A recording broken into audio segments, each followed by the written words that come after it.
சுகம் Siddha YouTube TV வாசகர்களுக்கு வணக்கம். நம்முடைய சேனலை ஃபாலோ பண்ணிவிடக்கூடிய நேயர்களுக்கும் வணக்கம். நாம் இன்னைக்கு இந்த பதிவில் பெண்கள், ஆண்கள் இருவருமே வெகு விரைவில் கர்ப்பமாகிட இயற்கையான வழிமுறைகள் என்ன அப்படிங்கிறத பற்றி இந்த பதிவில் பார்க்க போகிறோம். நம்ம மருத்துவ மையத்தில் நிறைய பேர் குழந்தை பாக்கியம் பெற்று நல்ல நிலையில் இருக்காங்க. நம்முடைய சித்த மருத்துவ முறையிலையும் பாரம்பரிய மருத்துவ முறையிலையும் நிறைய பேர் பலன் பெற்று, அதே போல யோக பயிற்சிகளின் மூலமாகவும் பலன் பெற்று நிறைய பேர் குடும்ப சகிதமாக குழந்தைகளை பெற்று மகிழ்ந்து கொண்டிருக்கின்றார்கள். அந்த வழியில இன்னைக்கு நாம பார்த்தீங்கன்னா ஒரு இயற்கையான முறையில பெண்கள் எவ்வாறு கருவுறலாம், ஆண்கள் எவ்வாறு உயிரணுக்களை அதிகரிக்கலாம், என்னென்ன தவிர்க்க வேண்டும், நாம் எப்படி இந்த உணவியல் முறையும் வாழ்வியல் முறையும் சரி செய்து கொள்ள வேண்டும் என்பதை பற்றி முழுமையாக இந்த வீடியோ தொகுப்பில் நம்ம பார்க்க இருக்கிறோம். வாங்க வீடியோக்குள்ள போகலாம். நிறைய ஆண்கள், நிறைய பெண்கள் திருமணமாகி 3 ஆண்டுகள்லேருந்து 5 ஆண்டுகள் வரை மகப்பேறு இல்லைன்னா அவங்க கட்டாயம் ஒரு மருத்துவரை சந்திச்சு கட்டாயம் அவங்க ஆலோசனை பெறுவது மிகவும் நல்லது. அதே போல அவர்களுக்கு தேவையான இயற்கை சார்ந்த விஷயங்கள் ஃபாலோ பண்றது மிகவும் அவசியமாக பார்க்கப்படுகிறது. அந்த வகையில நாம் இன்னைக்கு ஒரு அற்புதமான வழிமுறை பத்தி பேச போறோம். இப்போ உடம்புக்கு தேவையான சத்துக்கள், இரத்த ஓட்டம், ஹார்மோன் குறைபாடு, அதே போல ஆண்களுக்கு விதைப்பையில பிரச்சனை, உயிரணுக்கள் உற்பத்தி இல்லாமல் இருக்கிறது, பெண்களுக்கு மாதவிடாய் சம்பந்தமான பிரச்சனை, இது போல என்ன பிரச்சனையாக இருக்கட்டும், இப்போ நம்ம சொல்லக்கூடிய வழிமுறை மட்டும் நீங்க ஃபாலோ பண்ணிட்டு வந்தாலே போதும். 3 மாதங்கள்ல இருந்து 6 மாதங்களுக்குள்ள உங்களுக்கு நல்ல பலன்கள் கிடைக்க ஆரம்பிச்சிடும். சிலருக்கு 1 மாதத்திலும் பலன் கிடைச்சிருக்குது. அவங்கவுங்க உடலை பொறுத்து சிறிது மாறுபாடு ஏற்படலாம். ஆனால் கண்டிப்பாக இறைவன் கொடுத்தே தீர்வார். முதல்ல இப்போ நம்ம பார்க்க இருக்கிறது ஒரு உணவு முறையை பற்றி பார்க்க போகிறோம். இதுக்கு தேவையான உணவு என்ன அப்படின்னு பார்த்தீங்கன்னா, காலையில் நீராகாரம் எடுத்துக்கொள்ளுங்க. சுத்தமான நீராகாரம். அதாவது பார்த்தீங்கன்னா இரவில் பழைய சோறை பார்த்தீங்கன்னா சோறு வேக வச்ச வடித்த தண்ணி கூட கலந்த தண்ணீர் இரவு முழுதும் ஒரு 10 மணி நேரம் ஊறட்டும். அந்த ஊறின தண்ணீரை காலையில் சிறிது உப்பு கலந்து, சுவைக்காக வேண்டி மோர் கலந்து கொள்ளலாம், சின்ன வெங்காயமும் கலந்து கொள்ளலாம். இந்த உணவை காலையில் நீங்கள் எடுத்து வரணும். காலையில் 6 மணிக்குள்ள எடுத்துக்கணும். அடுத்தபடியாக பார்த்தீங்கன்னா நாட்டு தேங்காய். தேங்காயில் பார்த்தீங்கன்னா நிறைய ஒட்டுரகம் இருக்குது.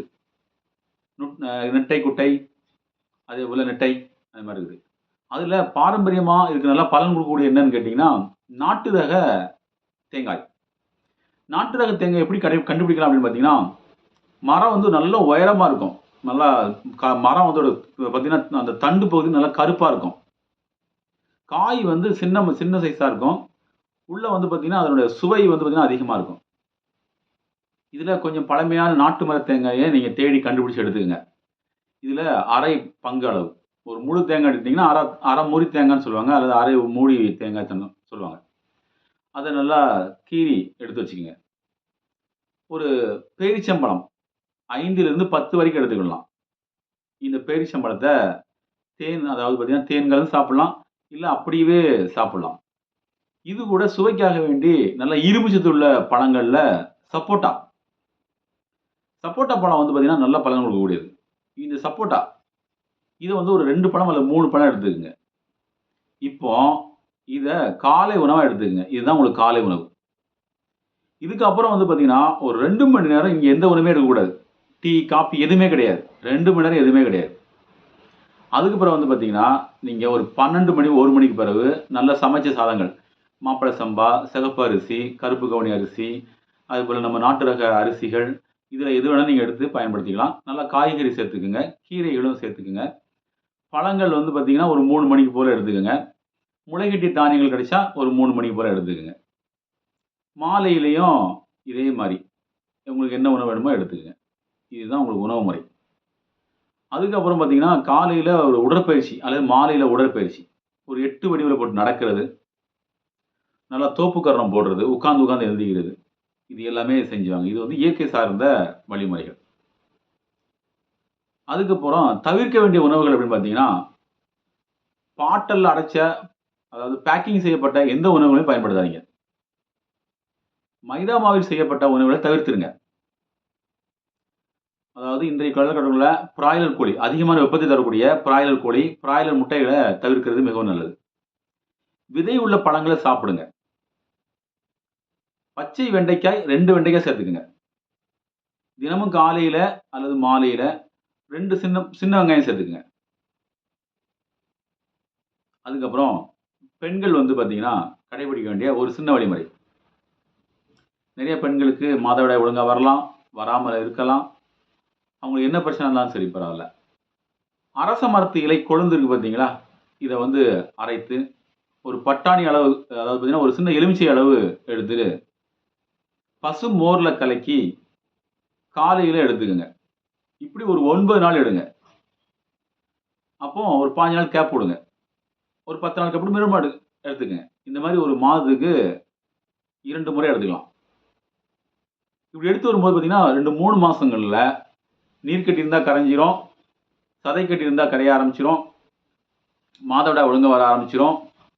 கர்ப்பப்பை வலிகள் அந்த மாரி இருந்தாலும் சரியாயிரும். அதுக்கு பிறகு மாதவிடாயான 3வது நாள்ல இருந்து 9 நாள் வரைக்கும் இதே அரச மரத்து இலைய நீங்க அரைச்சு சாப்பிடுங்க. சாப்பிடும் பொழுது கர்ப்பப்பையோட கழிவுகள் நன்கு வெளியேறும்.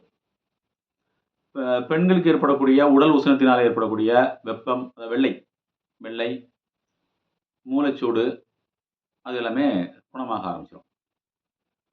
இப்ப வந்து பார்த்தீங்கன்னா, ஆண்களுக்கு என்ன பண்ணணும்னு கேட்டீங்கன்னா, விந்தணுக்களை அதிகரிக்கிறதுக்கு ஒரு எளிய மருத்துவ குறிப்பு. இது நம்முடைய முன்னோர்கள் வந்து பார்த்தீங்கன்னா, பயன்படுத்தக்கூடிய ஒரு எளிய முறை மருத்துவம். எப்படின்னு பார்த்தீங்கன்னா, புளியங்கொட்டை புளியங்கொட்டை எடுத்துட்டு வந்து வறுத்து, அந்த தோல் நீக்கி, உள்ள இருக்கக்கூடிய வெள்ள பருப்பு இருக்கு பார்த்தீங்களா? அத இடிச்சு நல்லா பவுடர் பண்ணி வச்சுக்கங்க. இந்த பவுடர ஒரு நாளைக்கு 2 வேள பால்ல பனங்கற்கண்டு போட்டு 2 ஸ்பூன் போட்டு நல்லா மெழுகு மாரி அதாவது பார்த்தீங்கன்னா, நல்லா கூழ் மாரி வச்சு சாப்பிடலாம். ஏன்னா 2 ஸ்பூன் போடும்போது நல்லா நல்லா கூழ் மாரி வந்துரும். இத காலையிலயும், மாலையிலயும் சாப்பிட்டு வாங்க. இதுவே ஆண்களுக்கு போதுமானது. இத தொடர்ந்து ஒரு 48 நாள் சாப்பிட்டு வந்தீங்கன்னு வச்சுக்கங்களேன், உங்களுக்கு அளவுக்கு அதிகமான உயிரணுக்கள் உற்பத்தி ஆகுறத நீங்க பார்க்க முடியும். மேலும் இரவுல வந்து பார்த்தீங்கன்னா, உணவ வந்து ஒரு 8 மணிக்குள்ள முடிச்சுட்டு, ஒரு 10 மணிக்குள்ள தூங்க போயிருங்க. வயித்துல கொஞ்சம் கேப் வந்து இருக்கணும். ஒரு 10 மணிக்கு தூங்க போயிட்டீங்கனாலே போதும், உங்க உடம்பு ஆரோக்கியமா இருக்கும். காலையில அதிகாலையில தாம்பத்தியம் சம்பந்தமான வேலைகள்ல ஈடுபடுங்க. உங்களுக்கு ஆரோக்கியமான குழந்தை, அறிவான குழந்தை, சமுதாயத்துல உங்களுக்கு பேரும் புகழும் வாங்கி தரக்கூடிய குழந்தை உங்களுக்கு பாக்கியம் அமையும். இந்த அனுபவத்த நெறைய பேரு பயன்படுத்தி வெற்றி அடைஞ்சிருக்கிறாங்க. நீங்களும் வெகு விரைவில கர்ப்பமடைவதற்கு, இப்ப நம்ம சொன்ன அனுபவ குறிப்புகள பயன்படுத்தி வெற்றி அடைஞ்சு, உங்களுடைய அனுபவங்கள நம்முடைய சித்த மருத்துவ மையத்து மூலமா ஷேர் பண்ணுங்க. இந்த விஷயத்துல நெறைய பேர் தெரியப்படுத்துங்க. நெறைய பேர் பயனடையட்டும். இன்னைக்கு நெறைய இந்த விஷயங்கள்ல நெறைய பாதிக்கப்பட்டுருக்காங்க. அவங்களுக்கு மன உளைச்சல்ல இருப்பாங்க. அப்போ அவங்களுக்கு ஆறுதல் சொல்லி, இந்த மாரி எளிமையான குறிப்புகள பயன்படுத்தி, அவங்கள கர்ப்பமடைய வச்சீங்கன்னா, உங்கள மறக்கவே மாட்டாங்க. உங்கள சந்தோஷமா பார்ப்பாங்க. உங்களோட உற்றார், உறவினர்கள், நண்பர்கள் எல்லாருமே இத தெரியப்படுத்துங்க. இந்த வீடியோவ ஷேர் பண்ணிக்கங்க. இதுபோல பல நல்ல தகவல்கள் உங்களுக்கு வந்து கொண்டே இருக்கும். நம்ம சேனல புதுசா பார்த்தீங்கன்னா, சப்ஸ்கிரைப் பண்ணிட்டு பாருங்க. நன்றி.